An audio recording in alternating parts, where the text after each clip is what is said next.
چې کله یو عالم یو خبره ذکر کی تپوس تی کوي سلوهم عن السنه دا خبره په سنت کې شته کنه جناب رسول الله صلی الله علیه وسلم عمل دسیو کنه فعل اور قول دسیو کنه کاغه وشته اور واقعا خبر وی نو هغه اومن هغه فالو کا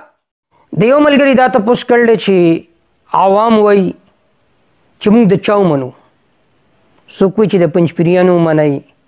څوک وایي چې دا بل جماعت ته د دیو منئ صحیح څوک دي د دې آسان جواب دی چې ما زما منئ ما د جمعیت منئ ما د اشاعت منئ ما د سپاه منئ د قرآن او سنتو منئ کومه خبره چې قرآن کې ده هغه ومنئ کومه چې د جناب رسول الله صلی الله علیه وسلم په احادیثو کې ده او د جناب رسول الله صلی الله علیه وسلم د زندګۍ نه مونږ ته معلومیږي هغه ومنئ دا اصل دین دی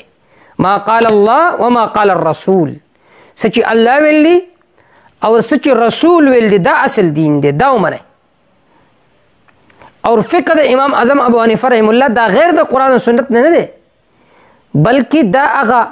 فهم د قرآن و سنت ته هغه استنباطات دي چې ایمو زمون مخې ته وړاندې ذکر کړل دي